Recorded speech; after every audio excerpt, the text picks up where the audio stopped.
from the streets of New York City, Porkins Policy Radio. Here's Pierce Redmond. Okay, everybody, welcome back to another episode of Porkins Policy Radio.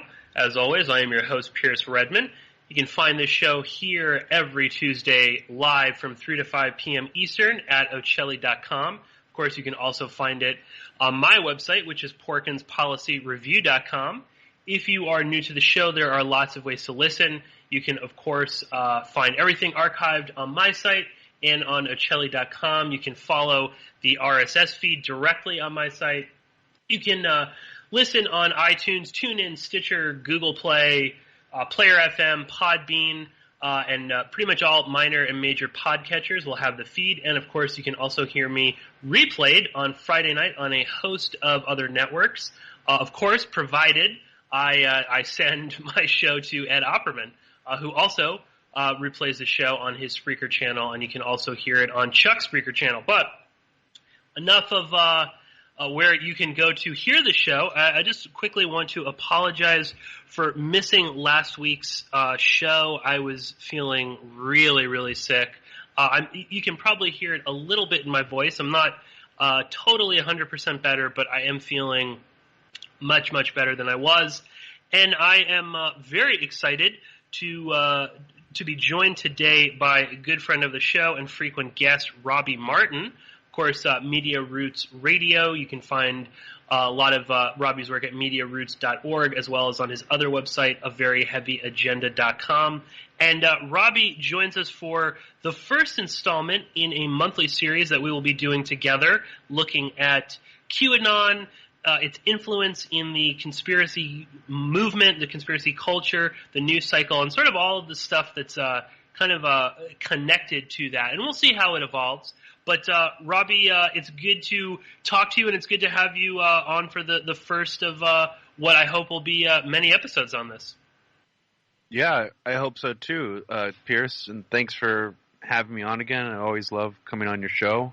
And it's strange timing, actually, that we're starting to do this now, because it's, as far as I know, this is the longest time period in which Q, who is known as Q, or who the multiple people are who are posted as Q, have not posted a new posting because 8chan is currently down.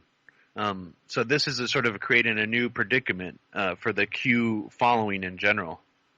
Yeah, and maybe we can just kind of start right there, because I've pulled up QAnon.pub, which is one of the websites that archives all of the QAnon posts. There are others as well, but this is and this particular one, as Robbie said, the last post was on August 1st, 2019, and it said C before D, Coates before D class.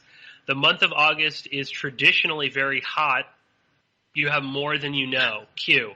And August, I should say, is all capitalized. Hot is all capitalized. I don't know if that's actually important. But what is important is that was the last post, as far as we know. There was another post as well on August 1st, but that was the very last one. And there's been nothing since then.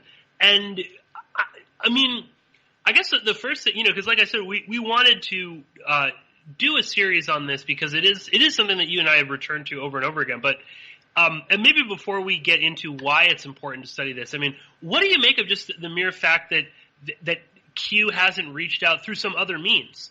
I mean, we know 8chan is down, but it's sort of interesting that there isn't another way for Q to spread the message, especially too, like, we're almost into October. So it's been quite a while, and there's obviously a lot in the news. I mean, just a few minutes ago, something that seems very kind of up QAnon's alley, Trump authorizes release of transcript of controversial Ukraine call that mentioned Joe Biden on Wednesday. So this seems very, Spygate and all this stuff that Q loves to talk about.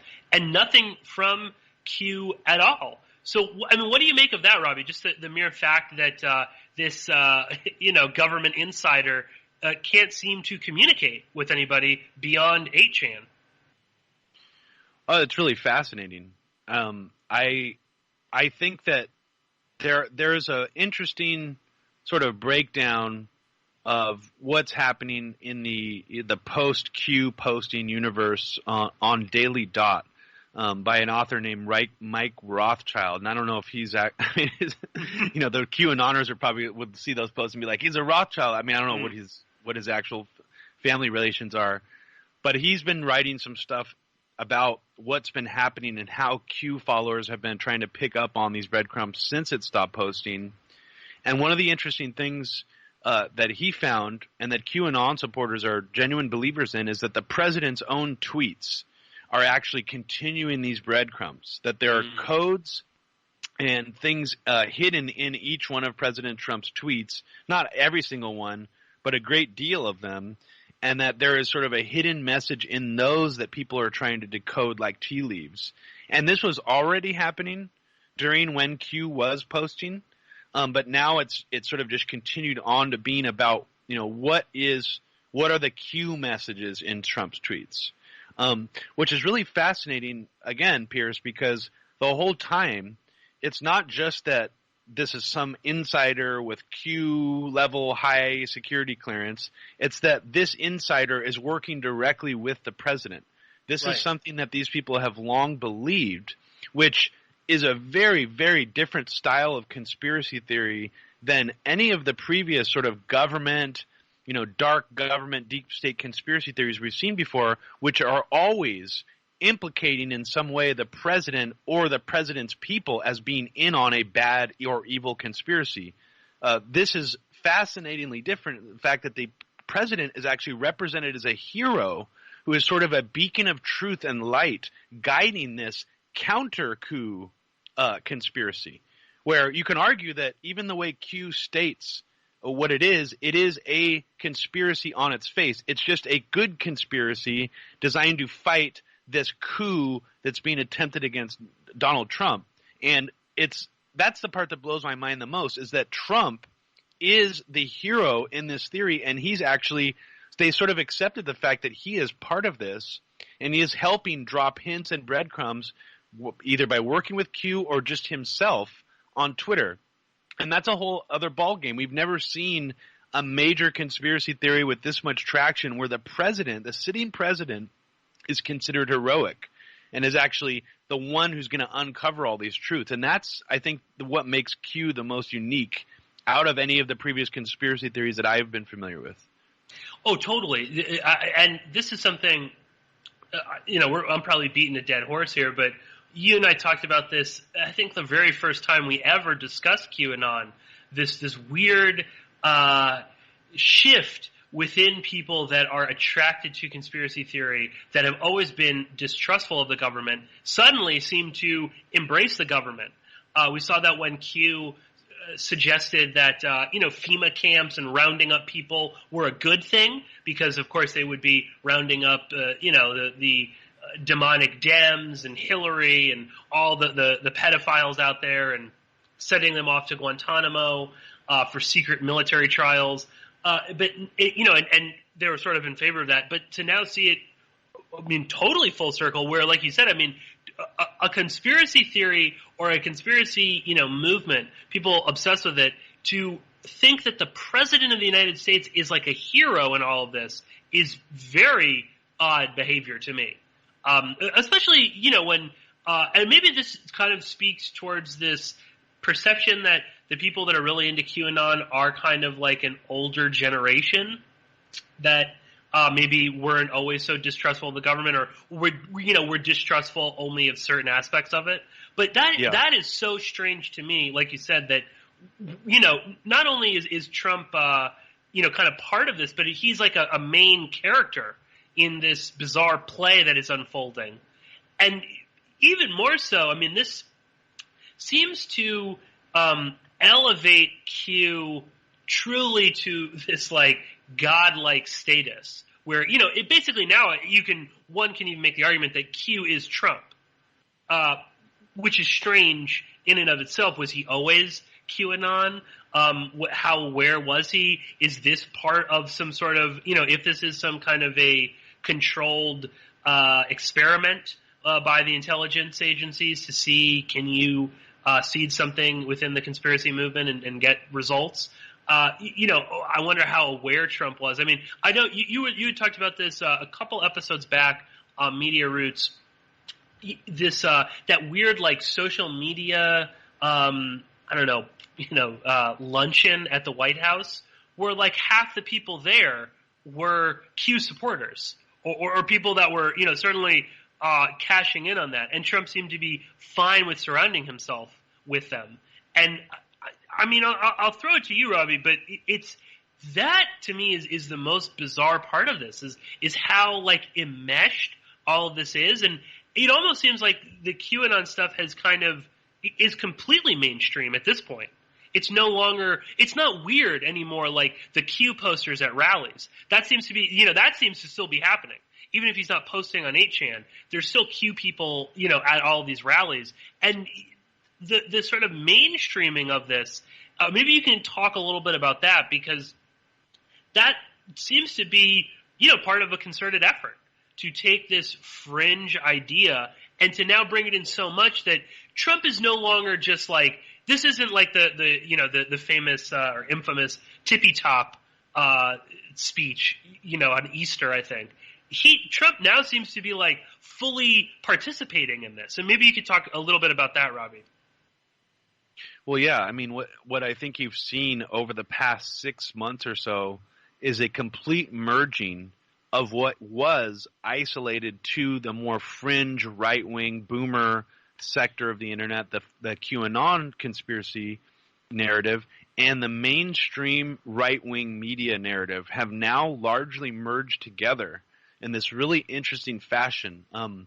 So it's almost like what you said. This used to be a fringe thing. It used to be, crazy, kooky, and now it is, in a lot of ways, virtually indistinguishable from the mainstream right-wing narrative that's being put out right now.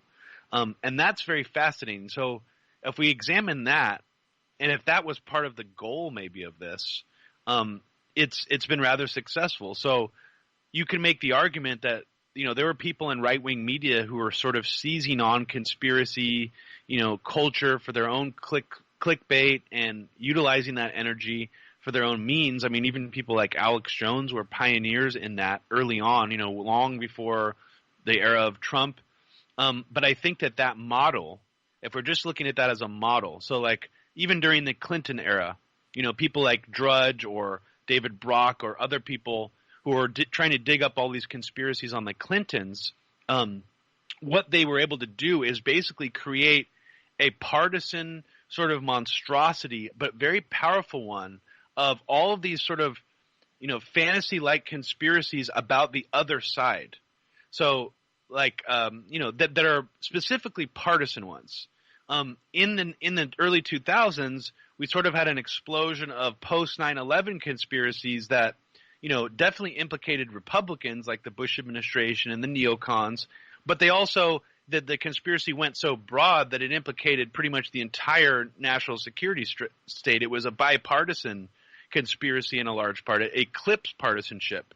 But what we're seeing now is sort of a return to this old model where all this energy from the conspiracy movement is being channeled into a partisan framework, where what QAnon is really good at doing is essentially painting all of Trump's enemies, political enemies, Democrats, even, career-long Republicans like Comey, every single one of his enemies, even celebrities who don't like Donald Trump, like Bill Maher, they're all accused in the QAnon conspiracy of either being satanic pedophiles, part of the deep state, part of the the deep state coup to unseat Trump.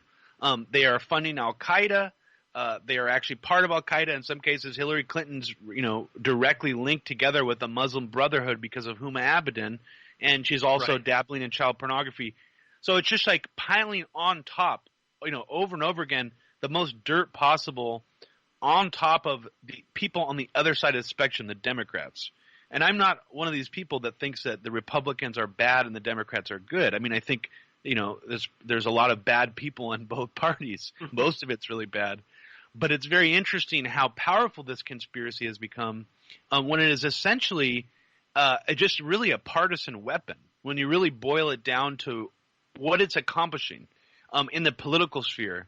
Now, in the sphere of alternate narratives or having nuanced discussions about conspiracies, what it's done in that world is it's helped toxify it, it's helped narrow the framework, and it's helped dumb it down to the point where people are believing much dumber, much more oversimplified, much more just garbagey things that don't make sense compared to earlier iterations of the overall conspiracy movement.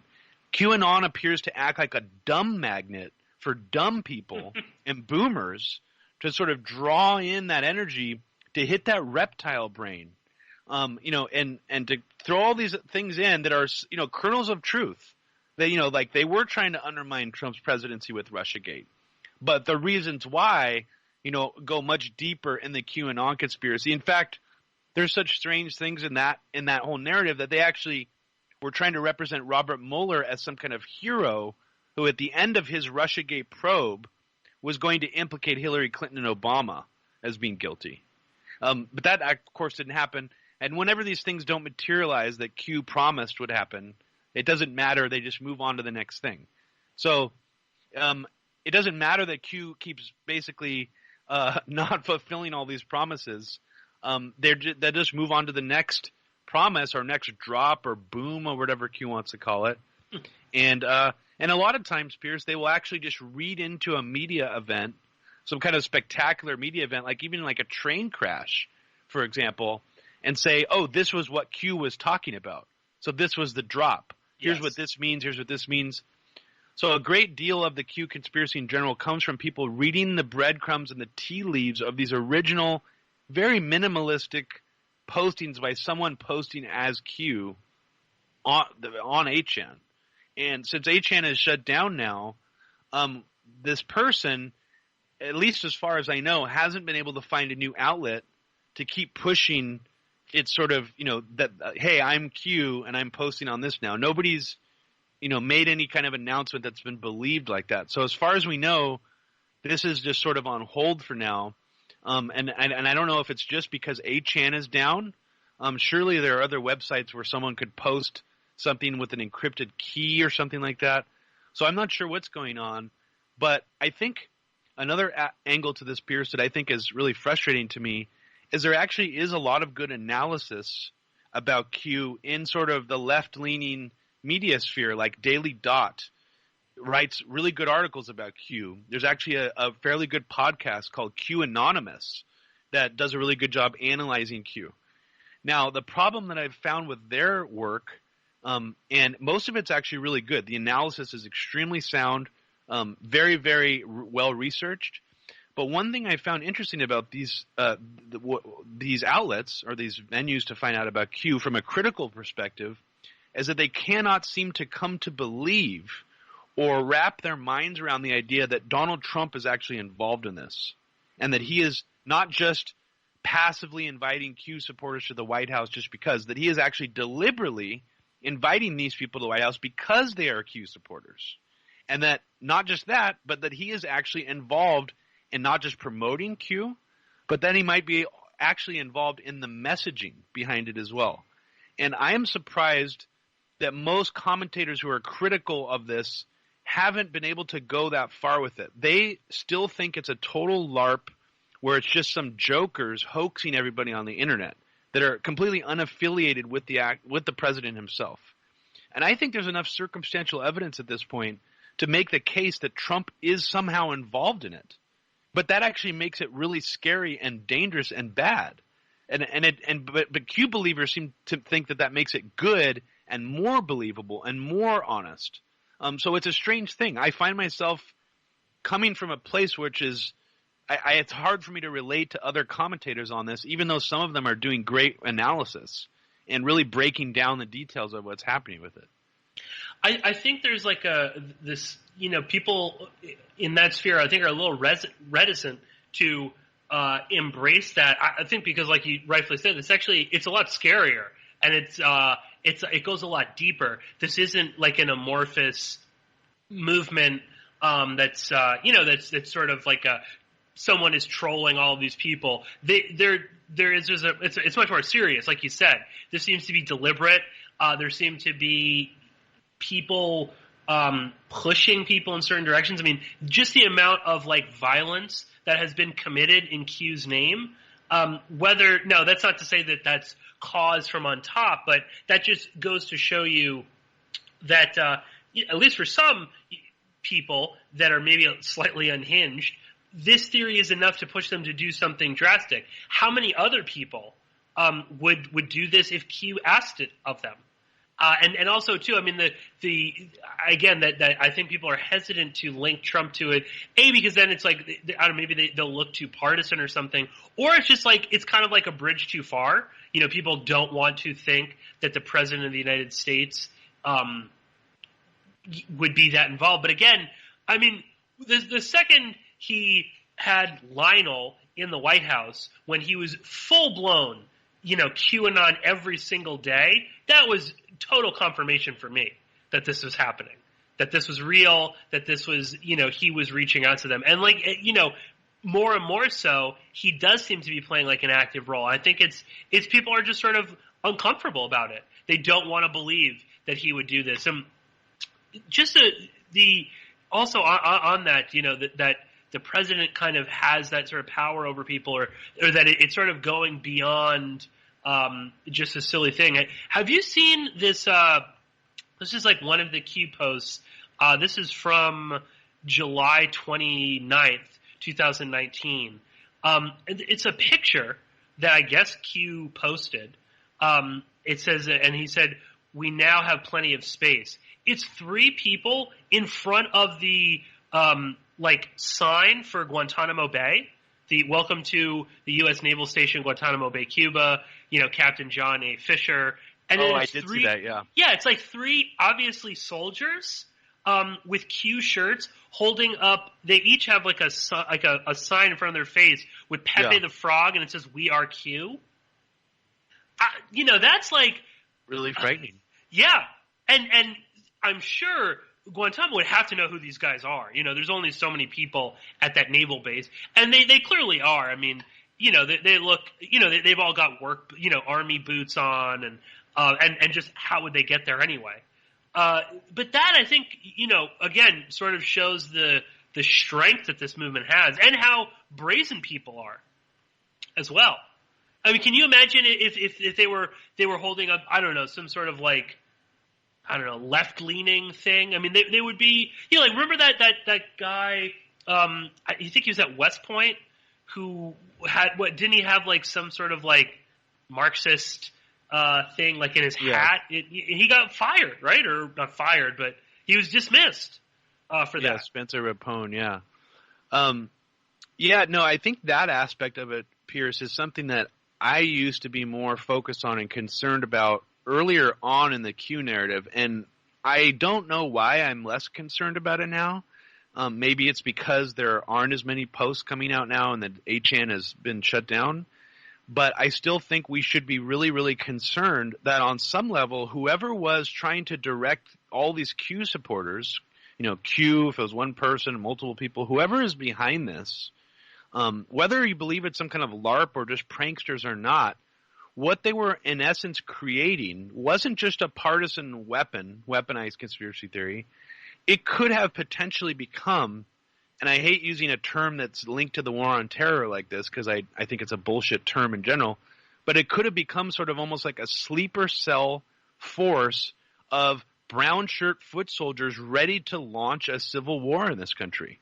And by picking up their weapons and going and hunting down leftists, or, you know, whoever they perceive as being a leftist pedophile of the deep state or whatever. We've already seen multiple examples of people actually being murdered based off of delusional overreaches into the QAnon conspiracy world. A son stabbed his father to death. There's a 911 call you can listen to where the son got in an argument with his Democrat voting parents at dinner and accused them both of being satanic leftist pedophiles. Now, where did that come from? Did that come from just a general, you know, was he just listening to an Alex Jones episode, or was he an actual QAnon follower? I would say that guy is probably a QAnon follower. And I think that we really need to take seriously the danger in riling all these people up who are armed, who are this partisan, who are this loyal to Trump, into thinking that everybody on the left is some kind of like enemy, and Q has been dehumanizing people on the left side of the spectrum to such a degree where I am frankly scared of the idea of what happens when Q says, now it's time to pick up your guns and fight these like deep state leftists. This is something that Alex Jones also has an enormous amount of power to do. He could at any time tell his followers, this is it. This is the day. We do this. And that's a very scary thought. And I don't think Alex Jones is actually behind QAnon. I think that it's pretty evident that whoever is behind it was sort of siphoning energy from the InfoWars, Alex Jones world, and took it beyond InfoWars, and it's now completely beyond Alex Jones's control. He might have thought before he had some kind of influence over it for some reason, but I think it's pretty clear now that it's gone far beyond anyone's control in sort of the conspiracy movement. It's an animal in and of itself. It's sort of self-running. But there are other people that I think we should look at who may have been involved in what QAnon is. And I think in reality this can all be linked back to Pizzagate. You can't just look at QAnon in a vacuum and analyze it. You have to look at it together with Pizzagate, because QAnon is in large part an extension of the Pizzagate conspiracy theory that started very, very shortly before Election Day of 2016. I mean, I think Pizzagate exploded maybe less than a week before actually November 5th, 2016. And there are some interesting players and characters that I think need to be looked at here.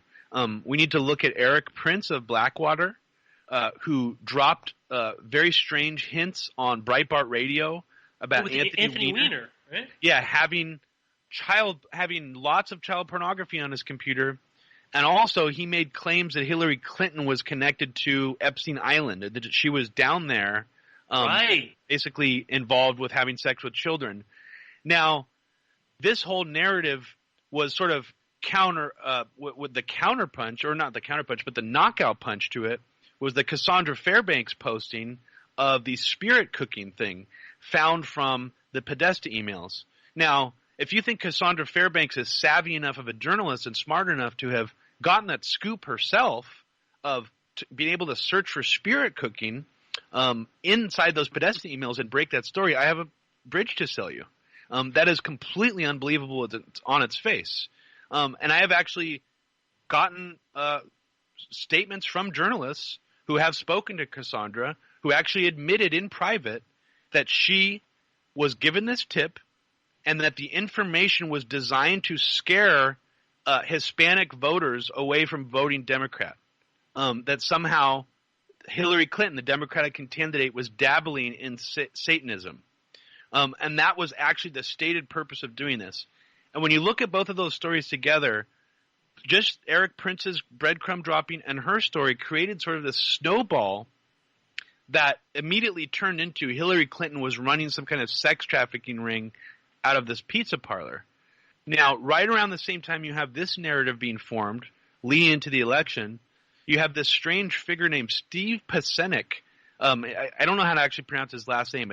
It's Pieczenik. He was a regular InfoWars guest. And what happened was this had to have been a coordinated effort. And this is what I'm hoping maybe some journalist who's better researcher than me or has more time to look into this will crack open someday. But this was clearly a coordinated effort to launch a conspiracy narrative by various pro-Trump loyalists right before the election. This was their version of the October surprise. And it wasn't just these WikiLeaks dumps. Those alone probably wouldn't have had that much impact. It was this narrative that they layered on top of those leaks to not only say that the Clintons are running a sex trafficking ring out of a pizza parlor and all these other Democrats were involved, but that Hillary Clinton and Bill Clinton were already figuring out a way to do a coup of Donald Trump in the White House, a coup d'etat somehow. And there's this interesting video that I think anyone who's studying QAnon or wants to look back on it needs to look at, which is It's called The Hillary Clinton Takeover of the United States. It was posted on November 1st, 2016 by Steve Pieczenik. And the video itself got over 3 million views in under 48 hours. This is a guy who, at the time, had very little subscribers on YouTube. The reason this video got so many views is because it was posted to the Drudge Report front page. Now, the reason I'm mentioning this is because the video itself maybe has an innocuous title, but when you watch the video, The Hillary Clinton Takeover of the United States, what Steve Pieczenik essentially lays out is identical to what QAnon states that it actually is. A secret cabal of military intelligence insiders who are loyal to Trump, who are fighting a coup and acting as a counter-coup against the deep state. Now, if this is a coincidence, it could be, but I would think that it's actually not a coincidence, and somehow this video and this narrative that Steve Pieczenik put out is actually not saying that it's real. I'm saying that this guy, Steve Pieczenik, has something to do with the QAnon narrative. And I don't even mean indirectly. I mean, he might even actually be the one posting as Q sometimes. Right. And I mean, there are other people as well. I mean, I could go down a list of some other people I think are potential suspects, but... Well, just I'll say Chuck has told me it is pronounced Pieczenik, okay. And yeah, he's a weird character. He worked in the State Department, which should speak volumes, and also he does on the Council on Foreign Relations. Yeah, I know, right? It's like he's worked at the Rand Corporation. He's just it's funny, that's like the type of guy that. I don't know, Alex Jones seems to trust, but that's neither here nor there. We're also getting Anthony Schaefer. John Gold just put that in the chat over at Ocelli.com as one of the possible, I think one of the possible QAnon. And certainly Schaefer seems to, in a deeper way, be involved in that. Yep. But just back to the Pieczenik thing, because I think that, like you said too, Robbie, to go back to the Pizzagate thing, that gets kind of the heart of this, and I hope that that's what we can explore this, in future installments of this little series. Is that this is this sort of goes. I almost wonder now, just sort of thinking as you were talking about going back to Pizzagate and Pieczenik and Schaefer and all these other characters, that maybe QAnon was just the sort of that was just the method of delivering this information for the time period that it lasted. Like Pizzagate might have been maybe a little too out there, too strange. There was obviously, when that guy, went and shot up the place, that obviously kind of soured, I think, a lot of people's views on Pizzagate. You also see like all of these right-wing nitwits like Cernovich and Pasovic pretending like they never endorsed it, when obviously that's how they certainly increased their presence by aligning themselves with Pizzagate. But I wonder if QAnon was maybe just like the next delivery method of a lot of information that people like Pieczenik and others were probably talking about for years. I'm sure you can go back to old InfoWars episodes where Pieczenik and others, we're constantly talking about, coups against the president and, dark cabals and sinister forces. So maybe QAnon was just that iteration. I don't know. Any thoughts on that, Robbie? Yeah, I mean, I think it was definitely a way. I mean, part of it the design of it seems to be to elevate Pizzagate, and create a bunch of other sort of side stories to go along with Pizzagate, and to expand the narrative to essentially, because what we had was, the Hillary Clinton and her Democratic sort of allies were involved in a child sex trafficking ring. That's crazy. Oh, they might have also been Satanists who sacrifice children. What it expanded into is that there is a deep state cabal that are largely Democrats who are all pedophile Satanists. Right. So it expanded the field, so to become not just it's Hillary's people or Team Hillary that are evil it's all the Democrats, and anybody who's in opposition to Trump in reality is part of this deep state cabal who has sex with children. And so it really did sort of nail that down. And I think that definitely was part of the purpose of it, is to just further solidify that idea and lock down this sort of these partisan lines even more. And I mean, Steve Pieczenik is definitely one of the more obscure characters that I think are involved in this. But then you also have Anthony Schaefer, who's actually gone on record saying that he thinks QAnon is doing more good than harm, and he is actually former military intelligence. Michael Flynn is former military intelligence. His son regularly promoted the QAnon conspiracy theory. Michael Flynn actually promoted PizzaGate as well before he left Twitter. We cannot forget also that both of these people, the Flynn family, knows and is friends with Michael Ledeen, one of the most hardcore psychopathic Project for the New American Century neocons that we know of. So once you start kind of, finding out who's involved in this, who may be involved in it, you get to actual hardcore PNAC neocons really quickly, and actual war criminals who help murder thousands, if not hundreds of thousands of Iraqis, like Erik Prince, rather quickly. So I find that very interesting that the QAnon conspiracy elevates, these people either indirectly or directly that are extremely associated with neocon war criminal activity. I mean, that's a fascinating aspect of it in and of itself. And QAnon, whoever was posting as it, was smart enough to say that Erik Prince is sort of in on the good side because he knows where the bodies are buried. Right. So that's sort of like a way to cover up for the weirdness of promoting someone as neocon deep state as Erik Prince. You have to almost make it seem like, you're bringing this guy in because, he was part of this evil machinery, but he knows where all the bodies are buried, so he's actually a good guy now. And I think that's sort of how they're trying to promote Rudy Giuliani, which is interesting because Rudy Giuliani is going all over the media right now talking about a deep state plot against Trump again because of this alleged whistleblower who's, spilled the beans on this sort of Ukraine weapons payment withholding that Trump did. Rudy Giuliani is one of the most naked and suspicious deep state errand boys I've ever seen. I mean, I'll just mention one bizarre thing. I mean, look at his involvement with Jerome Hauer leading up to 9/11, all the strange bioterror activity that Rudy Giuliani was involved in. One of the only times there was a West Nile virus outbreak in the United States was right after Jerome Hauer and Rudy Giuliani were trying to collaborate to get funding for West Nile virus beratement or abatement. Yes. And all of a sudden a West Nile virus outbreak hits New York City and kills about a dozen people.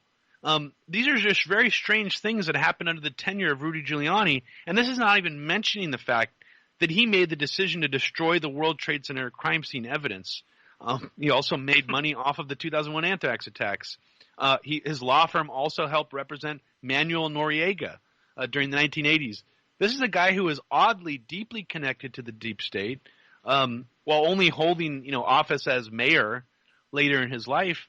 But again, QAnon represents Rudy Giuliani as if he's a hero. Now, if you're a believer in the deep state paradigm, that there is this idea of a deep state like I do, one way to look at this is that there appears to be, if there's any realness to Q, if Q is actually associated with Trump, associated with people on the inside, I like to see it as basically a deep state rivalry. We are witnessing some kind of deep state turf war that has bubbled up to the surface of this country, and sort of in the mainstream. Now, I think that it is actually naive to think that, the deep state is one monolithic entity that is on the same page. I think there's different factions of this so-called deep state, and I think on one side you have this QAnon narrative, and the people who are supporting it I'm talking about government people, On the other side, you have sort of the Russiagate, Trump is a Manchurian candidate thing, Yes. deep state faction. And I know that might sound rather cartoonish to people who have never really even heard of QAnon before. But I think, if we're to believe in the deep state, I think that that's a pretty logical assessment of what we're actually seeing now. That there is some kind of major factionalization, and that they're warring sometimes publicly. And we're witnessing that, and that's a very strange thing, I think. Oh yeah, I don't think and maybe that's just sort of represents the time that we live in, that you could have these entities, these, as you said, warring factions of the deep state openly fighting one another for everybody to see. That is just sort of bizarre that we've come that far as a political system where we could be doing that, publicly, sort of airing out all of our unmentionables. But and also just on that, like you said, these sort of like warring conspiracy theories back and forth and factions. I think there's a lot of truth to that, and it's interesting. You look at because one of the things I think you and I will cover more as we do these is the way that whatever it is, Pizzagate, QAnon, this sort of influence on a large segment of the society, how that influences the way that people like view the news and like consume it and analyze it for themselves. And you briefly mentioned this stuff with Ukraine, and to me that's like a perfect example of like you said, that's both sides of the deep state fighting with one against one another about something that they're always doing. Because you've got on one hand, you've got Biden openly admitting I think this was at the Council for Foreign Relations. He was at like some CFR meeting or I don't know, book event, and he openly boasted about threatening to withhold $1 billion of aid to, I think this was Poroshenko's government, unless they got rid of some prosecutor that evidently might have been going after his loser son, Hunter Biden. So, wow. Yeah. If that's not the deep state in action, you've got the vice president. So not even the president, because it's like the vice president. So it's like this sort of this person. It's it's not as out front, although obviously Biden loves being in front of a camera.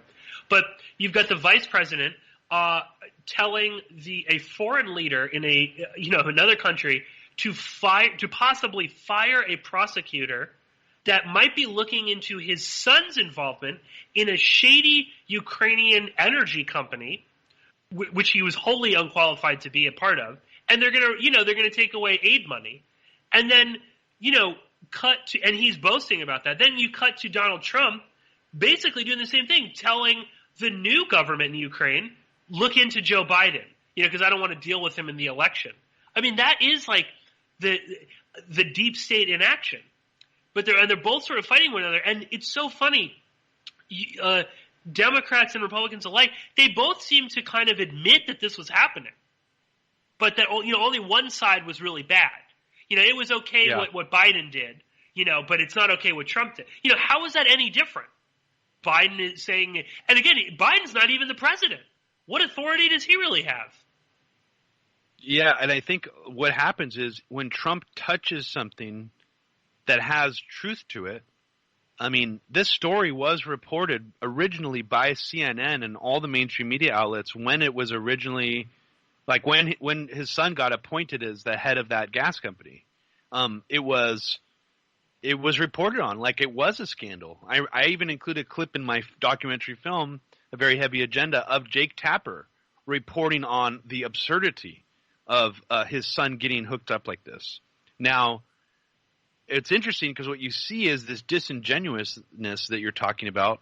When Trump touches something that's true, the corrupt nature of that deal, then everybody acts like it's not true and it's not a big deal.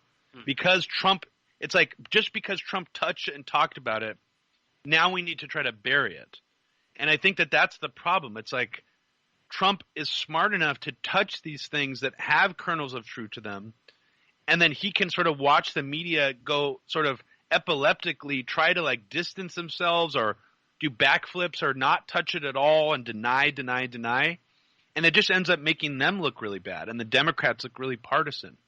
And I think that that's almost giving Trump too much power here. I think there are many other angles to look at this from, and one of the good ones would be from the angle you just looked at it from, where, isn't this sort of corruption happening on both sides of this weird factional deep state, system? Or you could maybe say it's corruption on the Republican side versus corruption on the Democrat side. But if Biden actually was telling the truth, if he really sort of let that slip, that's really interesting, because that makes me wonder if Obama was sort of trying to put out a narrative about himself being a pacifist intentionally to make his legacy look better in retrospect. Because I don't know if you remember, Pierce, Robert Kagan actually told me in person that the reason why Obama did not send those weapons to Ukraine, did not authorize that, is because he didn't want a nuclear war with Russia. Right. Now, I don't know. I mean, that actually makes Obama look pretty good in that instance. But I'm kind of going back to this other idea that maybe it was just, business related. Maybe it was about Joe Biden's son. It could have really all come down to that. Maybe it had nothing to do with not wanting to escalate the situation in Ukraine. So that sort of makes my thinking go in a different direction. I'd like to look more deeply into that. But another problem we're facing now, Pierce, is that this story, like I was saying, this corruption scandal with Joe Biden's son, popped up in the news in 2015. Try to find on Google right now clips and coverage of that original scandal popping up in the mainstream media. It is basically impossible to do. Unless you saved a bookmark of it, you're going to spend hours and hours digging through Google's pages, going to like the 10th, 11th. You're going to have to keep going down the pages to find this story. And just a couple of years ago, you were able to type in anything on YouTube or Google with just a few keywords, even if they were older stories, even if they were alternative media stories, and you would find them fairly easily on the front page. Right now, it is actually impossible to find the context in which the story was originally reported. So now the media gets to be disingenuous and gets to pretend like this, Joe Biden and his son gas deal isn't really a problem, when in reality they were all saying it was a problem 2 years ago before Trump said anything about it. So that's just really unfortunate that they're making themselves look so dumb just because Trump mentioned something real, even if Trump is going about it in like a really corrupt, sort of bullish, a scam artist-y kind of way.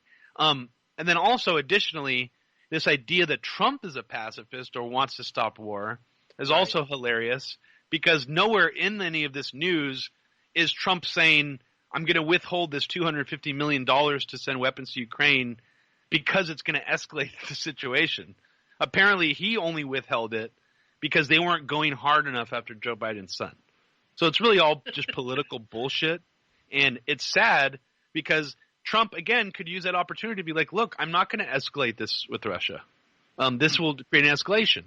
But no, Oh, sure. He's fine with escalating it, just so long as they go after Biden's idiot son. Just as like an aside, this is Hunter Biden, the, cokehead, philandering, just the whole Biden family are like just so shady and full of questionable behavior, but Hunter Biden is like the absolute worst. This is a guy who was like, while he was still married to his wife, was like having an affair with his dead brother, like his brother's widow. Yes. And Joe was just like totally cool with this. This is also the guy that, talked about, when he was trying to buy Coke, but all they had was, crack. And he said, I didn't have a stem on me at the time, so I just put it in a cigarette to smoke it. He said that to the New Yorker. So, I'm not trying to attack people that, want to use crack or cocaine. Go for it. But, this is the person that Democrats are defending. And also, all of that is sort of like who really cares? That's kind of superficial. But the real thing, the actual kind of like crazy stuff is like, why was he even put on the board of directors of a Ukrainian energy company, which he had never, there's nothing like, I don't think, previous in his, life that would qualify him for that. And he was getting something like $50,000 a month to sit on it. He also flunked out of the U.S. Naval Reserve for testing positive for cocaine. Yeah, I mean, it's, and again, that's whether Trump or Biden or whatever, or the Democrats mean to do this. I think they are actually really just kind of showing how the world actually works, where it's not even about, maybe that's really it, Robbie. Maybe it's not even about looking weak to the Russians or not wanting to go hard on the Russians. No, it's about, well, what can I get for my idiot son? Or how do I get my idiot son out of this, mess that is implicating me? Is that how the world actually works?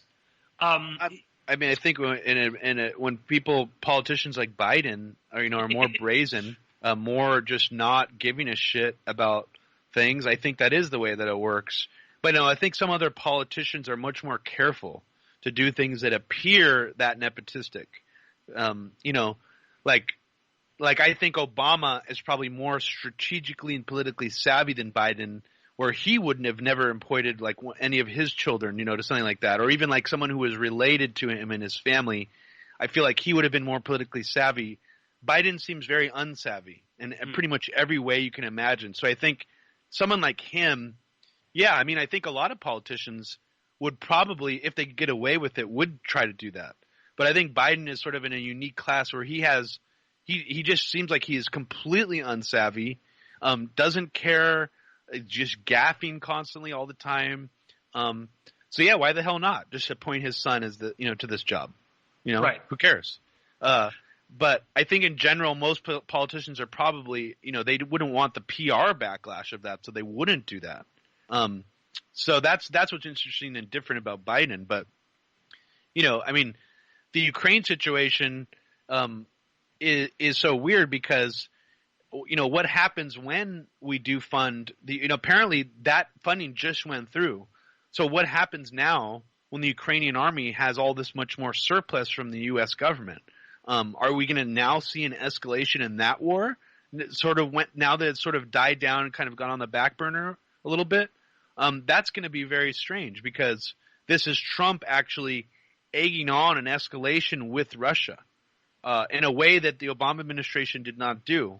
And you could argue Russia is much more sensitive, and they find it much more important to have some kind of say over that region than they do even over a country like Syria, for example. For sure. So that's very dangerous. I mean, I don't think that could be discounted, and it's odd, once again, that's not even coming up in the discussion. It's like this $250 million, what's it actually going to do? And people are actually criticizing Trump from the angle of he's withholding the money. Yeah, I know.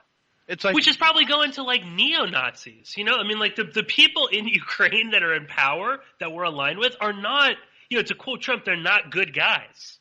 I mean, it's, and there's still a lot of violence all over Ukraine.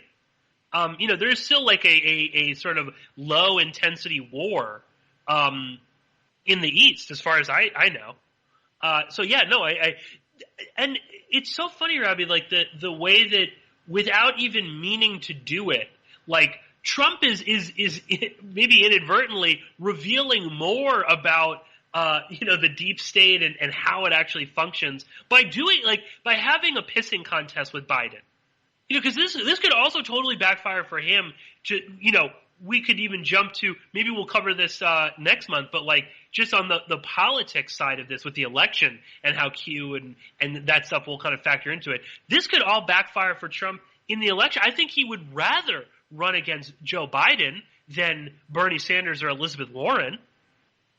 Then he can do the Sleepy Joe. This might totally backfire. He might be wishing he could have Joe Biden. Yeah, I don't quite understand what he's trying to do here with Joe Biden. I mean, it is a strange thing, and it could. It already does seem to be backfiring on him, in the sense that Nancy Pelosi finally, went the hardest she's ever gone in terms of a statement about starting impeachment proceedings for Trump. I mean, oddly, this seems to be the thing that sparked the most serious inquiry into impeachment so far, which is strange. But again, the Democrats are waffling. They can't quite make up their mind. They're sending out mixed messages. But, it already appears to be strongly backfiring on him. We'll have to see what happens with that. But again, this old premise of the president could just start another war to try to help himself get elected in the election, so people have no choice but to keep him in office. I mean, that's still a very real possibility. I wouldn't put anything past Trump. And we haven't even mentioned during this broadcast, and it's getting very little coverage in the news, which is alarming, is that he's actually deployed U.S. troops to Saudi Arabia to protect the Aramco Saudi oil fields with missile battery systems. He hasn't just sent drones or, planes. He's sending actual troops. And this is happening right now. So we can't, I can't say this enough times, but we can't just relax and breathe a sigh of relief that Bolton is gone, and that the Iranian escalation where a drone, of ours was shot down, and then that sort of died down. We can't let that make us relax and feel like everything's okay. There are powerful, powerful forces in this country that want to make war. And I don't think Trump is going to be strong enough to stop him, even if he wanted to. And that's the argument that I still don't believe, that a lot of people, even on the left, still seem to put out there, is that Trump doesn't want war.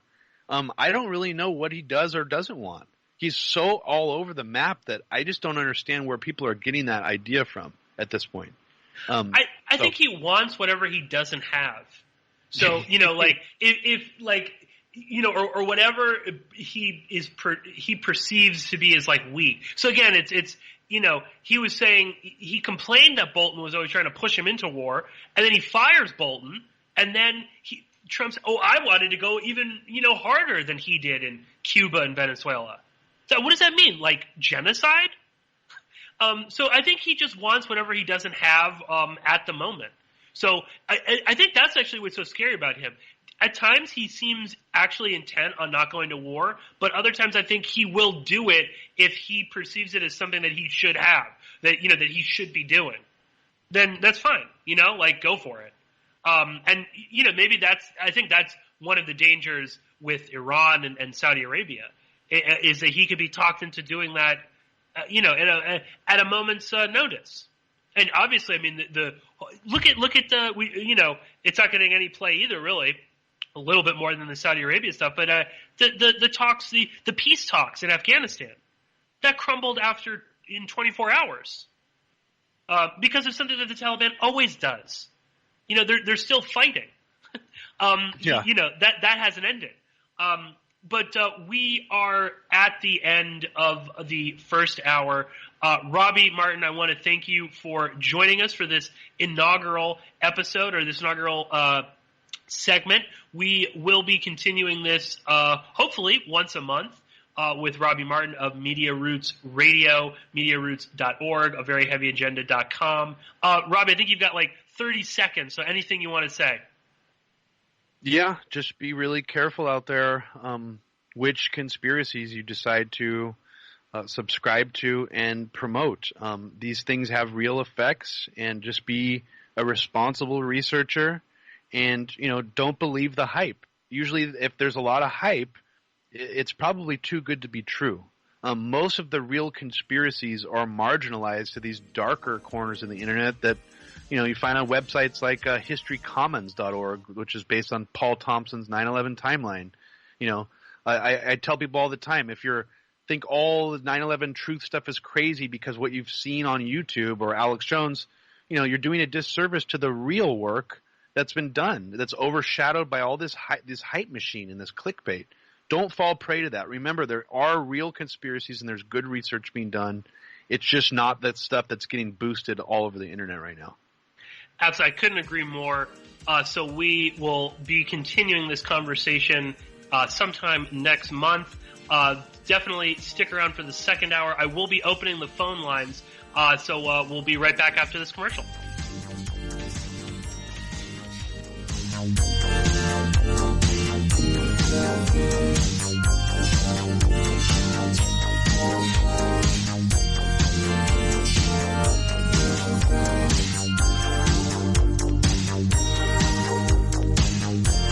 Straight out of the subway in New York City.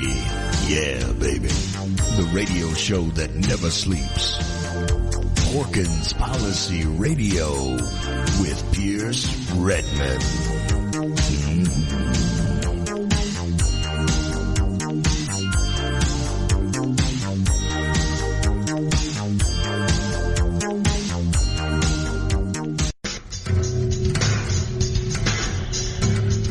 WallStreetWindow.com. Gold, silver, the stock market. WallStreetWindow.com. The brilliant author of The War State brings you exclusive reports about the big changes upcoming in the markets. WallStreetWindow.com. Perhaps you're invested deeply. Perhaps you're not in deep enough. Maybe you're thinking about getting started. WallStreetWindow.com. Michael Swanson, the brilliant author of The War State, understood these trends professionally for many years, and now he gives you the benefit of his knowledge. WallStreetWindow.com. Go there now. Go there now. Go there now.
That this is the voice of America broadcasting worldwide.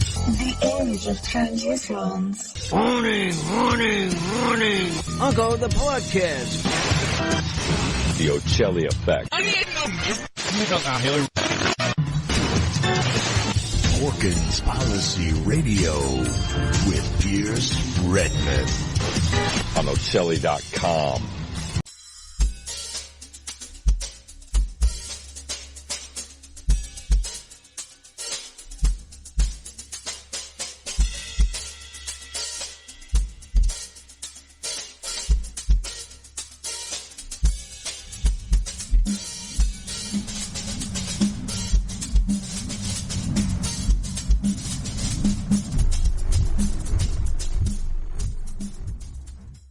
News, entertainment, and more. You will learn something, children's.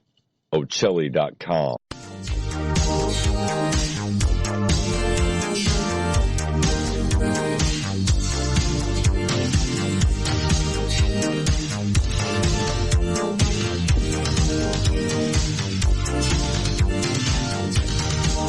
Now back to the man, Pierce Redman. Okay, everybody, welcome back to Porkins Policy Radio. I am your host, Pierce Redman. If you are joining us here in the second hour, we are opening up the phone lines. So if you would like to call in, if you have a question or a comment, perhaps on what Robbie Martin and I were discussing in the first hour, then definitely call in. The number is 319-527-5016. So when you call in, you'll be put on hold. Chuck will prompt me, and then we will bring you onto the call. Quickly, because I just realized I forgot to mention this. If you like the work that I do, if you like the conversation that perhaps Robbie and I were having, you can always go to patreon.com/Pierce Redman, and you can sign up to become a subscriber of mine for as little as $1 a month. And that single solitary dollar, of course, gives you access to the exclusive bonus podcast. And it helps me out tremendously. And I know we're getting up towards the end of September, and as on cue, I have not really put a lot. I'm not sure I have put some thought into what I want to do, but I don't know if I'll be able to do it in time. And it is getting up there, so I'm not sure if I will be able to record the bonus podcast I wanted to do for September. There will be something, but it might be. We might be answering some old emails and listener questions. It might have to be something like that. There is South Park premieres the 22nd, I think, or 23rd season is premiering tomorrow, Wednesday, 10 p.m. Eastern on Comedy Central, and I will be watching that. And perhaps if we can both squeeze it in, maybe Chuck and I sometime. It might have to be, on a Saturday or something. If Chuck, if you're listening, I'm sure you are. Maybe we could record a bonus podcast together on maybe the previous season of South Park and maybe the first episode and some of our thoughts about what might be in store for this year's season. I did. I'll send it to you, Chuck. I did listen to the audio commentary that Matt Stone and Trey Parker do, for the DVDs, every year for the previous season. And while I do agree with you, it was not a great season. Listening to them talk about it, I did kind of get a slightly more sort of fleshed out idea of the season. I kind of understood where they were going. I just don't know if they really executed it all that well. So hopefully, we will be recording something. We will be recording something on South Park on the new season for sure. But perhaps just as a quick drop in and response. Yes. If you have to use your DVD commentary to explain your comedy, not a good sign. I know. It's not. No. Of course, it's not. And I think they would be the first to say that's lame. You should never explain a joke. Right. So, okay, without any further ado, I'm gone, but I just wanted to respond to that real quick. Yeah, no, I know. I think I'm kind of giving them the benefit of the doubt. I mean, that's just how much I love and respect them, that I am making excuses. Like I said, by listening to an audio commentary, I somehow liked it more. It's not good, I freely admit it, but there you have it. So, definitely encourage people to check out the episode tomorrow. And I don't know, Chuck and I have played around with this idea. Maybe we'll kind of depending on how good this season is, maybe we'll kind of cover it a little bit. On Tuesdays when we record together, we'll do a little South Park update or something like that. I'm sure we will end up talking about it anyway. But Once again, the phone lines are open. The number is 319-527-5016. And I think we already have a caller on the line, and I believe it is our good friend John Gold. John, are you there? Hey, Pierce. How you doing? Yeah, it's me. Good. How are you, John? What's on your mind? Well, I listened to you and Robbie, obviously, and I thought it was a great show. It was very thought-provoking. And I just want to say, a long time ago when QAnon became, really prominent and was everywhere, I made the joke, like all the attention. I said the joke was that Trump was Q. And, all the attention to pedophilia was Trump overcompensating because of the allegations concerning Jeffrey Epstein, pedophilia, and, wanting to throw people off the set. I'm not a pedophile. Look how much I'm going after pedophiles. And the regime change in Iran. It was just so obvious that there was some element of it that was either aligned with Trump or, just pro-Trump. Anyway. Oh, yeah, I think... No, go ahead, Jen. No, QAnon, and also think about, I think there was a story about how Trump would call page 6 of the New York Post and leak things about himself. And so, he kind of was already involved in that kind of thing, which is essentially what a Q was, I think. What did they call them? Q drops? Or yes. I wasn't even involved in it at all. One of the reasons was that, all of the talk of the pedophile stuff, I knew, just like in the 9/11 Truth Movement, if you didn't believe in something, you were called a lie hopper or something to that effect. Somebody would start calling you a pedophile if you didn't believe this person was a pedophile or that kind of stuff. But, you knew that shit was going to go on. Mm-hmm. And, early on there were stories like Clint Eastwood was leaving Hollywood to go fight pedophilia with Trump. And people who were part of Q, they knew these stories were false, and yet they still promoted them because there might have been nuggets or some kind of code or, I don't know, it was just so ridiculous. Anyway, I really haven't, go ahead. No, I was going to just say that, again, I've said this numerous times. It was me, Robbie, and Chuck. We all we recorded it. I think it was on my show, but the three of us were talking about when the Pizzagate thing was really kind of hitting the all over the place. We said at that time that we thought that this was an obvious distraction from the Jeffrey Epstein stuff because again, that was when did Pizzagate happen? The same time that Katie Johnson was suing Trump and Epstein for raping her. So it's all, there's no coincidence here. And of course, there's no coincidence that who was pushing Pizzagate so hard, Mike Cernovich, who's obviously acting as some sort of an agent for Dershowitz and by extension Epstein. So yeah, it does seem very deliberate. John, just to switch gears a little bit, because I was looking at the chat room. I didn't know this, but we were talking about Joe Biden in the first hour. Just tell us the story a little bit about the Joe Biden meeting an alleged financier of 9/11. Oh, okay. Well, really quickly, then head of the Pakistani ISI, which is the Pakistani equivalent of the CIA, his name is Lieutenant General Mahmoud Ahmed, is alleged to have wire transferred $100,000 to Muhammad Atta. And during the week of 9/11, he was in Washington, D.C., meeting with people from the Pentagon, meeting from unspecified people from the Pentagon. He met with Bob Graham, Porter Goss, John Kyle. I think he met with possibly George Tenet, but one of the people that he met with was Joe Biden. And years ago, somebody got Joe Biden on tape asking him about that meeting, and Joe said it was classified or something to that effect. So I don't know, it seemed like he was just playing, but I don't know. Yeah, but he met with a guy. I mean, that's interesting. That's something I'd love to get him on record about. If you oh my God, yeah, right. It's like, were you guys talking about the weather? And this is the week of 9/11, right? Right. Yeah.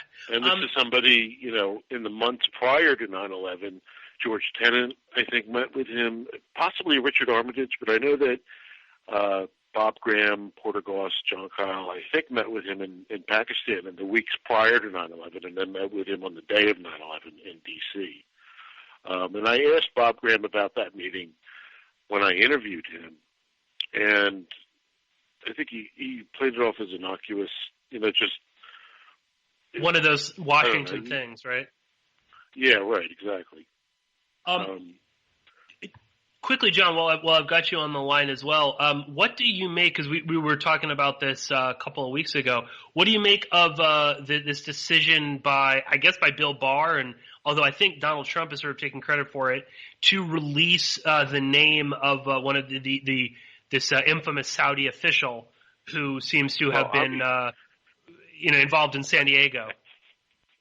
Okay, first off, there are thousands upon thousands upon thousands of documents that have not been released regarding 9/11 from the 9/11 Commission, and there have been documents that have been released with redactions, so you want to get those redactions released as well. I mean, there's so much that's still classified concerning 9/11. It's criminal. It's just criminal, 18 years after the fact. So anyway, there's a name that the families were seeking in their lawsuit, and Bill Barr decided to release the name, but only to the lawyers, and the lawyers were not allowed to share it with anybody. So we still don't know anything. We still don't know what the name is. But you got to give them credit, I guess, for giving it to the lawyers at least. But again, there's so much that has to be released, so much. And okay, one of the things that was released recently, Prince Bandar, there were things called memoranda for the record, which was a description of the interviews that took place during the 9/11 Commission. They would interview people and they would write down things that were discussed and so forth. And one of the things that was classified for years was Prince Bandar's memoranda for the record. And just recently, it was declassified. And one of the things we found out, one of the most important things that we found out was not in the MFR. They did not. It was Philip Zelikow, Dieter Snell, and two other staff members from the 9/11 Commission who were interviewing Prince Bandar in his home, I think in McLean, Virginia. And they did not bring up the allegations concerning his financing or his financial connections to the two alleged hijackers in San Diego. How could they not do that? The 9/11 Commission was supposed to start up where the Joint Congressional Inquiry left off. And they had access to the 28 redacted pages, which talked about Bandar's connections or financial connections to Osama bin Laden, who was associated with the two alleged hijackers and so forth, and Princess Haifa, Bandar's wife's financial connections to the two alleged hijackers in San Diego. I mean, why didn't they bring that up? That's just criminal. Anyway, so when you hear things like that, you just have to assume that all these allegations are the really important ones. They're probably true. Mm. And the 28 redacted pages. There was a woman who worked on the 9/11 Commission. Her name was Dana Leeseman. She worked on the Joint Congressional Inquiry, and she helped to author the 28 redacted pages, along with somebody by the name of Mike Jacobson, I believe. And when she went to work for the 9/11 Commission, and part of her work was to go over the information in the 28 redacted pages. Philip Zelikow, the executive director of the 9/11 Commission, blocked her access to those 28 redacted pages. She couldn't do her job. So she went through a back channel to get access to those 28 redacted pages, and Philip Zelikow fired her for it. And all she was trying to do was her job, and he was just trying to prevent her from doing that. And unfortunately, Dana has passed away. One of the, many people that have passed away since 9/11, and the further away we get from that day, the harder it's going to be to get to the truth. It almost seemed to me, I read the releasing of the name as just sort of, I don't know, a little token gift, with the anniversary, because it was like, if you gauge their reaction, some of the family members' reactions to it, they weren't happy. Mm-hmm. You know, they wanted to know. Right, exactly. Ridiculous. Exactly. Well, yeah, and it seems that's just sort of ever present. It's interesting too. We were talking about before in the first hour with the QAnon stuff. Anthony Schaefer's, his alleged involvement with at least pushing certain narratives of the Q story, and of course he was at one point, something of like a 9/11 whistleblower. Being working with Able Danger, and if you listen to him now, you would never even, he wouldn't admit to it. That's like completely. I was friends with Tony for a long time, and during the 2012 elections with Mitt Romney hired Philip Zelikow to be part of his staff, and Philip Zelikow was the supposed arch nemesis of Tony Schaefer. And Tony still supported Romney. But that partisan bullshit, I'm sorry, Chuck, that partisan BS, I can't stand that stuff. And when I saw that, I'm like, that's absolutely ridiculous. There's right and wrong. And if this guy's hiring somebody who's your supposed arch nemesis, why are you still supporting him? That's just absurd. So he's very partisan, very, very, very partisan. When Able Danger first came out, many people were pointing to the Bill Clinton aspect of it, as it almost seemed like a means to take the focus away from Bush at the time, because all these fingers are being pointed to Bush at the time. Eventually, we started to see, Kurt Weldon started to see that there was a bipartisan effort to cover up Able Danger and stuff like that. So, but yeah, early on it seemed like it was a counterweight to fingers being pointed to Bush. Oh yeah, and like I said, nowadays you wouldn't know with Anthony Schaefer because he is so partisan. He's always on Fox News, pushing all sorts of ridiculous narratives, and just generally being a horrible person. But he seems to have kind of himself, I think, airbrushed out his involvement, with the 9/11 Commission. And which is sort of like a larger issue again with the the sort of QAnon movement. I mean, it's like they don't, they're not willing to look into the past at other deep events or conspiracies and stuff like that. They would never talk about 9/11. In much the same way that they don't really even talk about, they don't really talk about Jeffrey Epstein, a current one.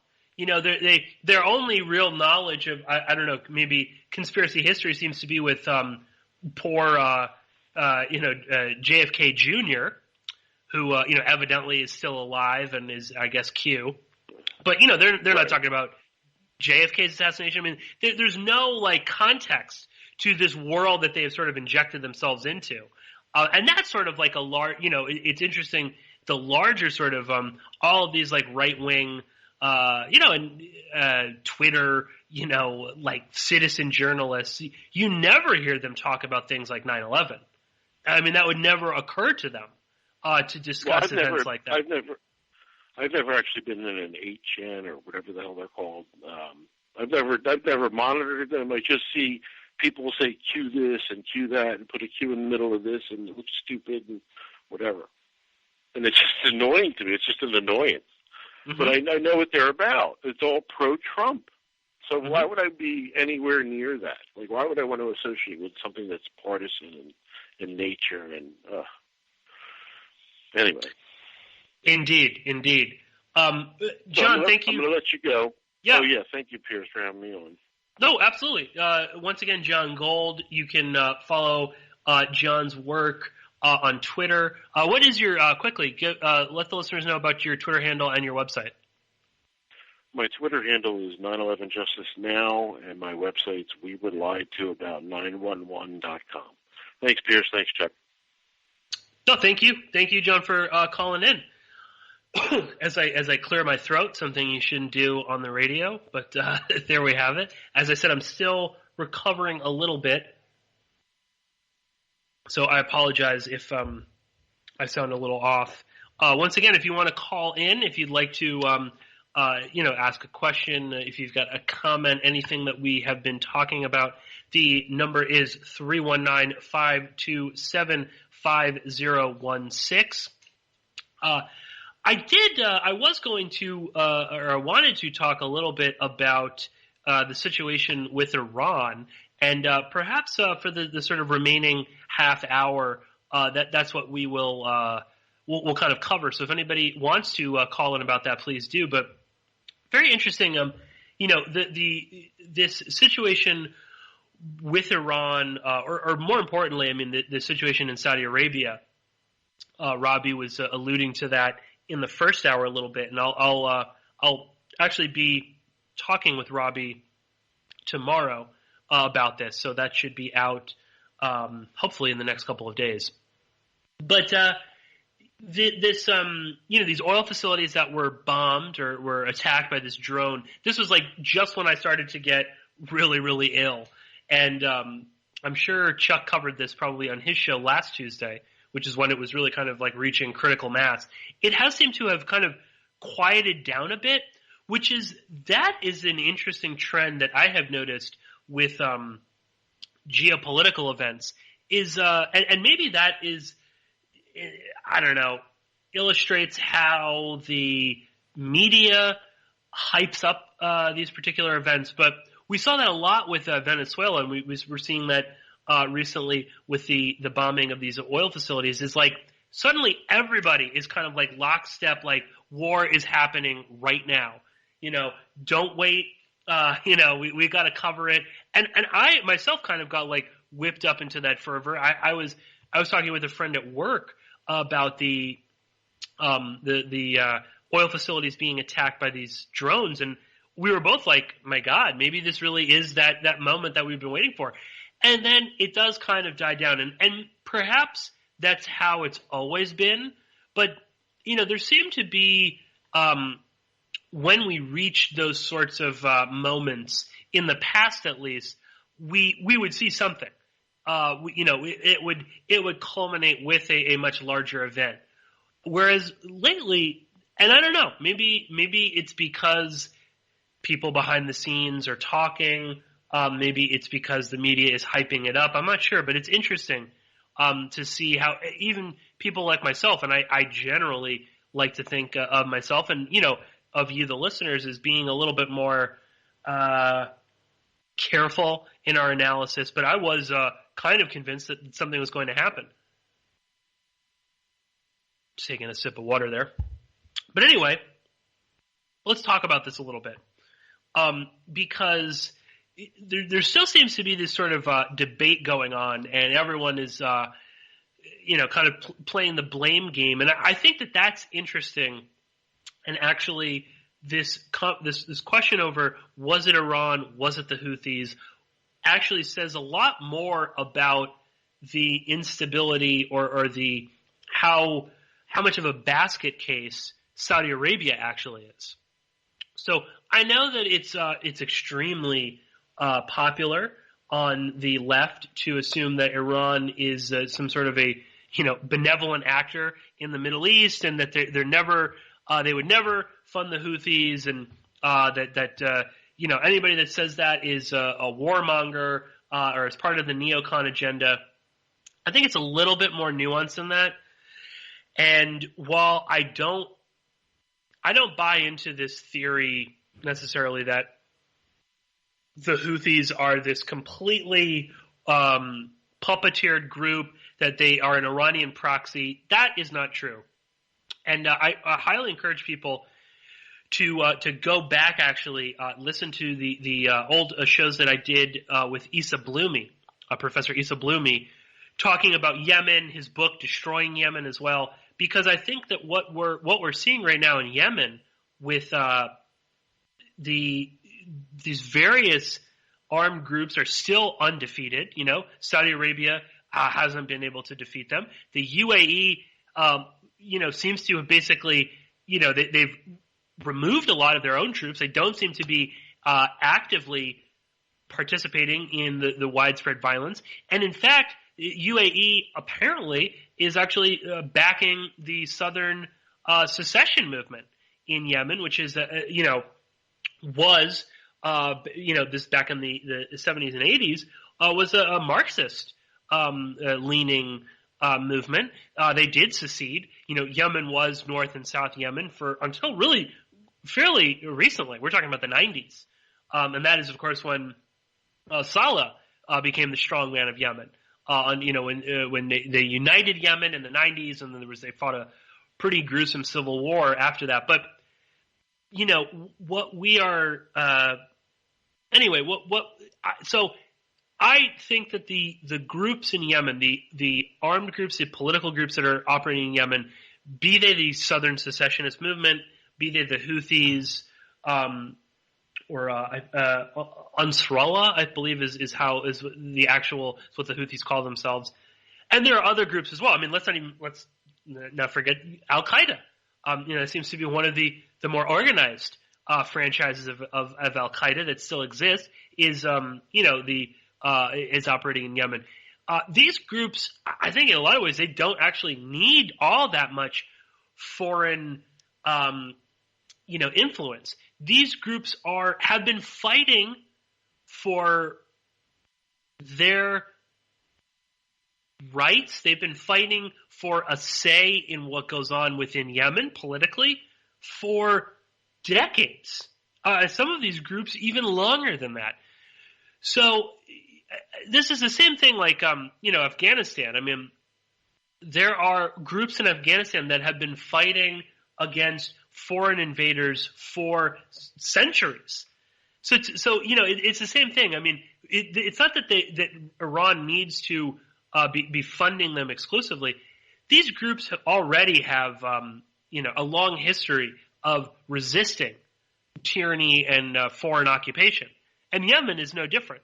They have been fighting various battles all over, God knows how long. So for that reason, I don't think that it's that Iran is puppeteering this, and I think that it removes a little bit of the agency from these groups themselves to be like, no, there's a reason the Houthis exist. There's a reason that the Houthis are fairly popular among large swaths of Yemenis, the Yemenis population. In the same way that we see the southern movement in Yemen that wants to secede is also fairly popular. These groups exist. They have an agenda. They have been fighting for many years. That being said, this view among some that Iran is this peaceful actor is it's so I'll rant a little bit here, and first I'm going to I will mute my microphone, but I just have to clear my throat. My problem with that analysis is that it's just so base level. It's so basic. Iran is a regional power in the Middle East, and one could even argue is beginning to, sort of ascend to more of a world player as well. Why they? Of course, they're funding various groups in much the same way that we do. It's the same kind of argument that Russia has doesn't meddle in other countries' affairs. Of course they do. Maybe not quite on the scale of America, or maybe not quite to the extent that we do it, but they still do it. Iran is doing this as well. And if you don't believe that, you're being foolish. Especially, the Iranian intelligence. Of course they're making deals with these groups. And I think that in large part there is, in much the same way that Hezbollah is aligned with Iran, the Houthis are aligned with Iran. I think now, to be clear, I think that the Hezbollah relationship with Iran is much stronger, whereas the Houthis are a little bit more maybe hands-off. But all the same, I'm sure they are getting some form of Iranian support. The more important thing is that they don't need a lot. And I think that's what we're actually seeing being illustrated with what went on when these oil processing facilities were attacked by this drone. is that it doesn't actually take a lot to cripple, Saudi Arabia and to, screw with the sort of global economy. That's what we're seeing here. Number one, we'll dial it back a little bit. Number one, the Houthis have already done this multiple times, and they've also targeted oil facilities. They have bombed pipelines. They have flown drones. They have flown crude missiles. So this is not new in and of itself. And the fact that the U.S. We're seeing now the UK and France and some other allies are sort of jumping to it was Iran. That is telling. I do believe that this probably was just the Houthis. Because, again, they've done this in the past. They have flown things in. They have claimed responsibility. And, yes, when they have claimed responsibility for these things, there were always Western officials, and particularly U.S. officials, who were quick to say, well, yes, it was the Houthis, but it was the Iranians. This is a, classic, tactic by the Revolutionary Guard. But it wasn't this, immediate, right now, the story is that the Houthis they're lying. That these were drones flown from Iran. That's where you're losing me on that one, which is why I tend to believe that this is in fact the Houthis. But, more so, what I was saying before, this illustrates the point that the Houthis, their ability to stand up to the Saudis is real. They have done it thus far. They have not fallen. They have gained more power and influence in Yemen. They control more territory than they did, even just a few years ago. They have just certainly solidified themselves as a key player in whatever transpires after this. Saudi Arabia can't fight this war forever. It's becoming increasingly unpopular around the world. We see that, even U.S. officials here or politicians here are uneasy, and many are unwilling to, write these blank checks for, weapons and arms being sent to Saudi Arabia in order to fight a genocidal war against the people of Yemen. Beyond that, you're even seeing the Arab, Gulf allies, like I said, the UAE.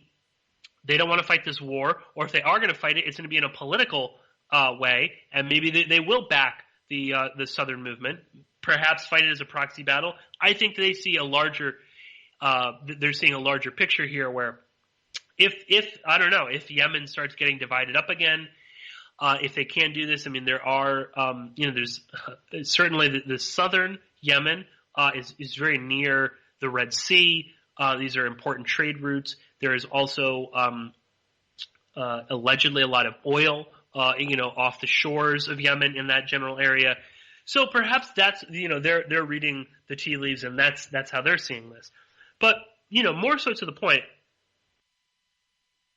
what this proves is that the Houthis are actually a strong force. They haven't been beaten, and beyond that, they can actually strike deep within the heart of Saudi Arabia. And they have been doing this for a while. So what does this do? I think that this actually, that the reason that everyone is sort of jumping to these conclusions or blaming Iran is because all this really does is it actually just demonstrates how weak Saudi Arabia really is. Think about how much money they dump into defense. A ton of money. Obviously, our defense spending dwarfs what Saudi Arabia spends, but all the same, they spend a ton of money. We give Saudi Arabia God knows how much money. We sell them more arms than probably, to most other countries out there.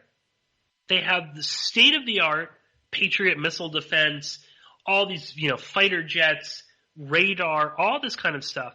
And yet they cannot stop a crudely made drone flown from Yemen deep into Saudi Arabia. That just shows that Saudi Arabia is a basket case. They cannot defend themselves. If they can't because I mean, think about it. And Iran was, I think this was Foreign Minister Zarif said this. If Iran did do it, it would be way bigger, and you would know about it. That was sort of his response to this, and that is true. I mean, think about it, and I think this illustrates why they're also kind of terrified of this.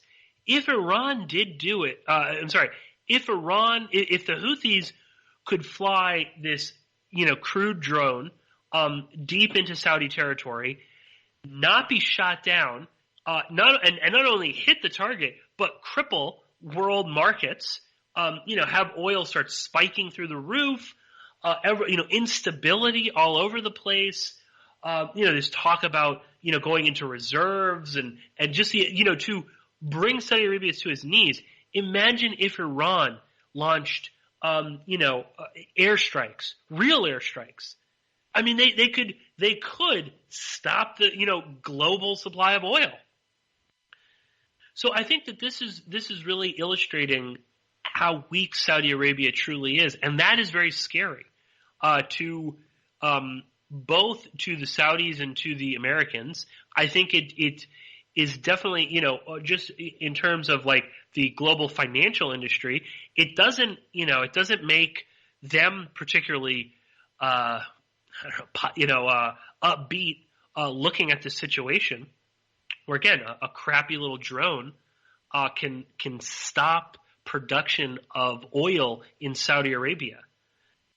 That's not great. That's not a good look to have. And I think also, kind of double with this is that it makes these arms companies look useless. What's the point of spending billions of dollars on aircraft and missile systems and radar and guidance, all this stuff, if it can't stop a drone, a low-flying drone? Now, you'll hear some of this debate about, they flew it very low under, so that's not an excuse. If I was on the board of directors of Raytheon or Northrop Grumman or one of these other, aerospace defense companies, I would be super pissed. It's like you're telling me that our state-of-the-art system that we're encouraging everybody to buy is useless. It doesn't work. I mean, that's not good. It's not going to be good for just for them in terms of business. So that's kind of scary. And I wonder, perhaps that is true. Maybe they're not as good as they claim to be. And evidently they're not. Now, I think part of this is also that a lot of these like missile defense systems are literally pointed in the wrong direction. Now, I'm not a rocket scientist. I'm not an engineer. I don't know how advanced weapon systems work. But there does seem to be something to the fact that they're all pointed at Iran, not at Yemen. And I think that is factoring in somewhat to the fact that this thing can get all the way deep into this is the oil facilities that were attacked are like just outside of Riyadh.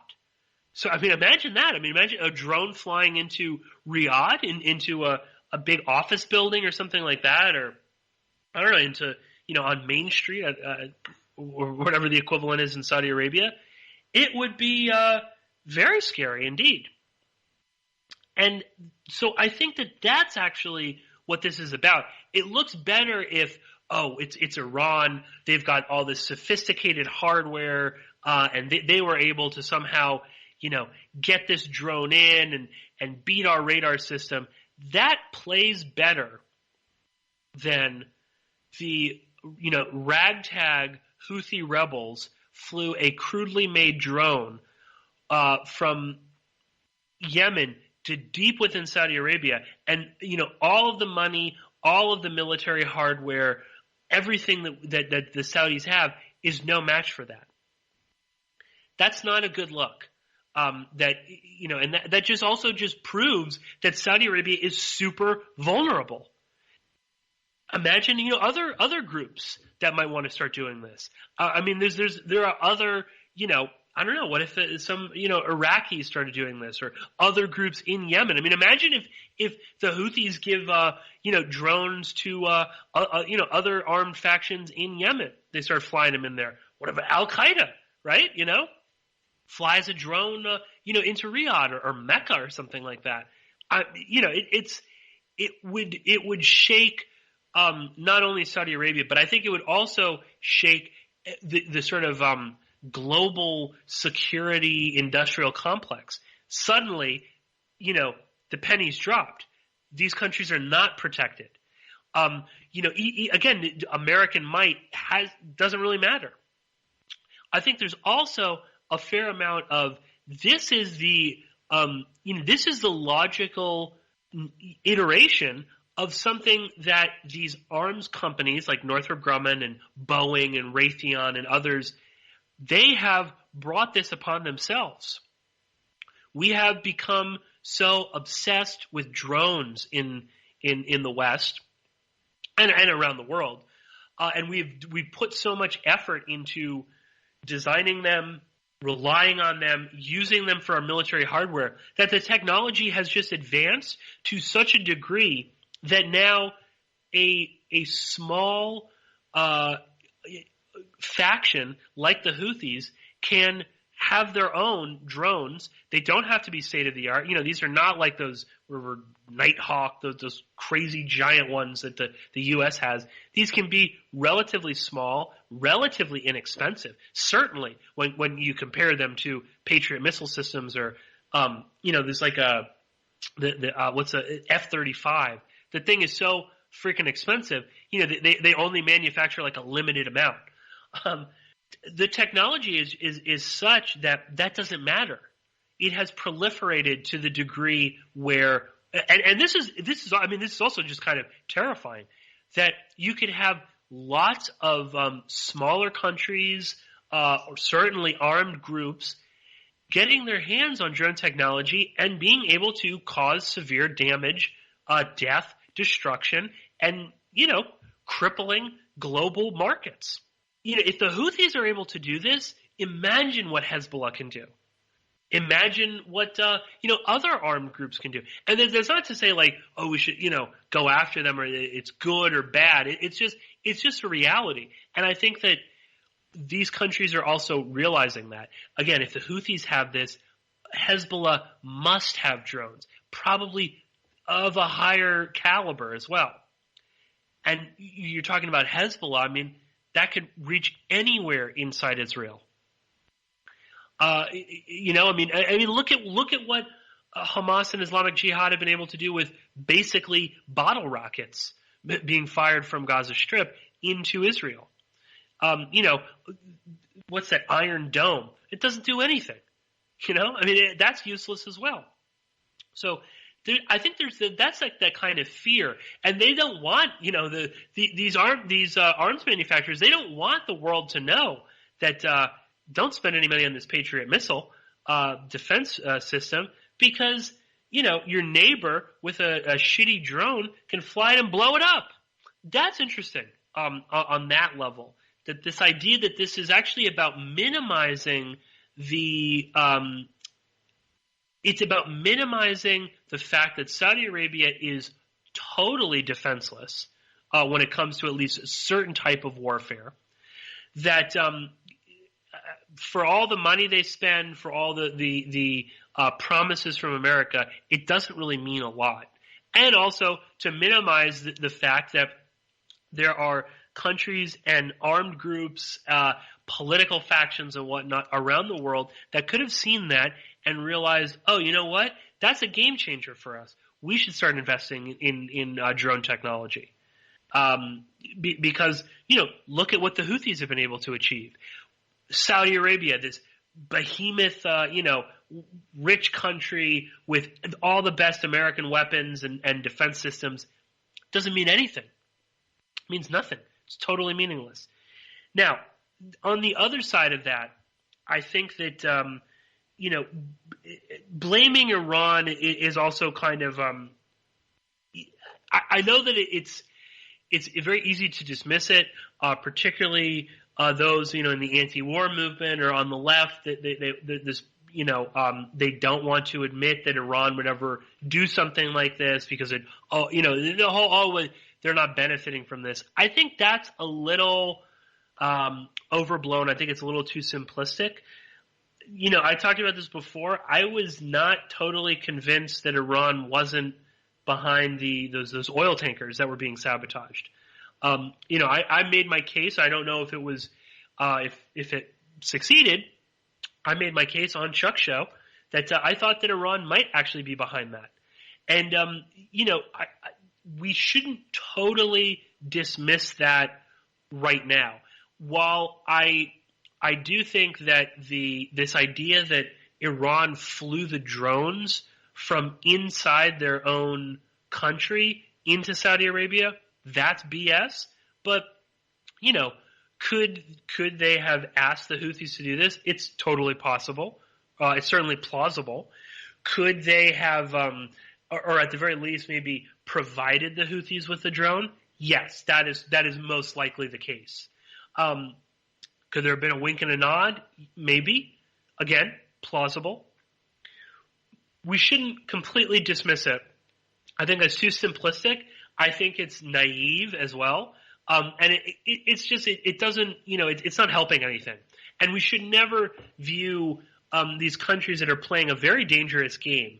Geopolitics is people die, wars, war crimes happen because of, geopolitical machinations. And Iran is certainly in that, they're on the chessboard. And they're making moves that will put lives at risk. That's just, let's be realistic. Let's not live in a fantasy world where, I don't know, Iran and China and Russia are the good guys and, the U.S., Israel, Saudi Arabia, and the U.K. are the bad guys. It just doesn't work like that. Also, and this is sort of my, tinfoil hat theory about the Iran maybe being behind the drone thing, or at least maybe directing it. Remember that weird